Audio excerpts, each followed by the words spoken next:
morning or good afternoon, depending on when you're watching this.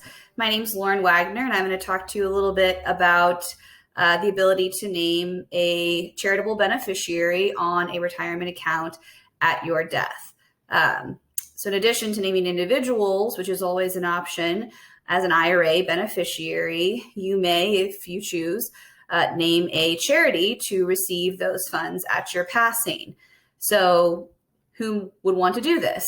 Well, obviously someone who is otherwise charitably inclined and intended as part of their estate plan to leave money to charity. One way to very efficiently do this would be to look to the IRA funds as a source to fund those desires.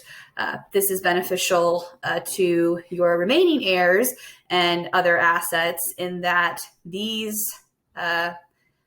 this type of inheritance would cause a taxable event to your beneficiaries, your individual beneficiaries, where naming a charity would avoid that income tax reality to the other individuals and is a great place to fulfill those kind of bequests. It's also a very powerful tool for those individuals who may be subject to an estate tax.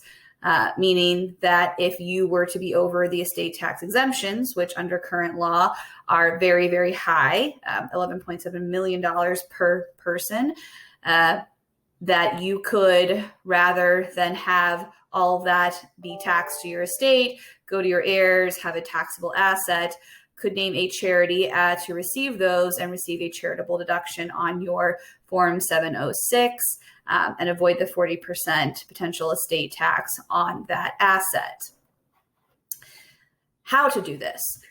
Well, the most straightforward way would be to look at your beneficiary designation form, pick whichever charities you'd like to benefit, and name those charities directly as beneficiaries of your IRA, either in whole or part, whatever percentages you choose to do that.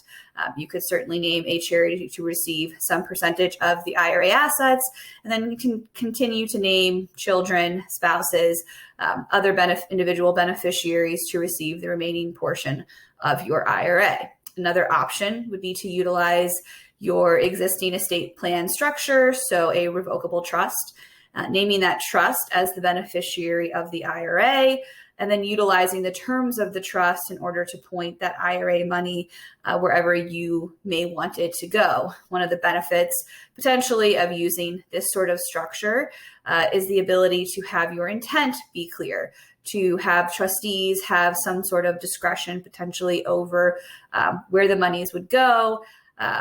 I would encourage you to make sure that the drafter of that document is familiar with the IRA rules, particularly changes as a result of the Secure Act that passed in 2019, in order to avoid any pitfalls that may result from including both charitable and individual beneficiaries with IRAs inside the revocable trust.